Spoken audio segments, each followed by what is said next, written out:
en kendskærning, og han i formiddags red så dårligt, at han fik 39,75 strafpoint, at han havde ikke nogen chance for at komme blandt de 20 bedste individuelt.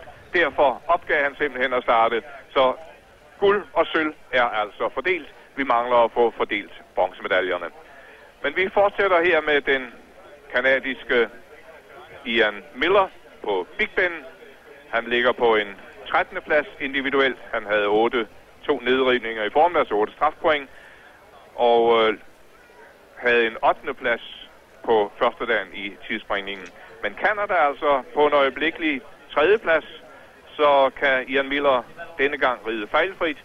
Ja, så løber Canada med bronzemedaljerne.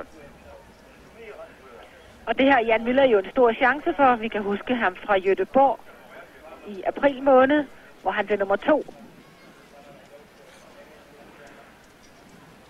for den store Big Ben.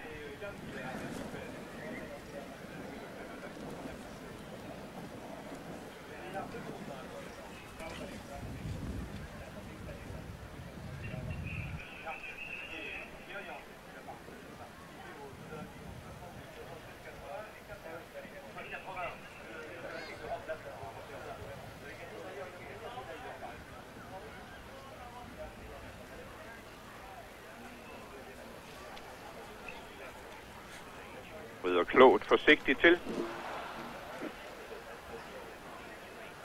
Og der var nedrivning der på den sidste i trekombinationen.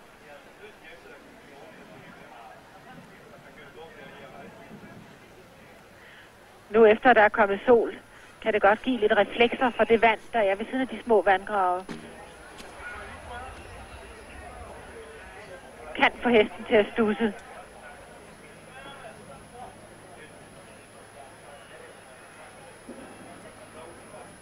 Skulle han gerne holde sig til disse 2 nedrivninger, hvis Canada skal beholde bronzen. Det er der nogle andre lande, der kommer på banen senere, der skal afgøre.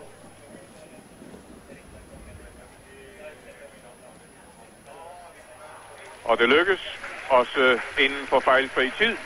8 strafpoint, men endnu tør vi ikke fordele bronzemedaljerne.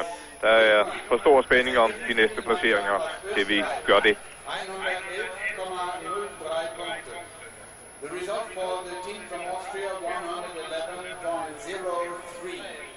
Og spørgsmålet også for Ian Miller er, om han kommer med blandt de 20, der skal kæmpe videre individuelt.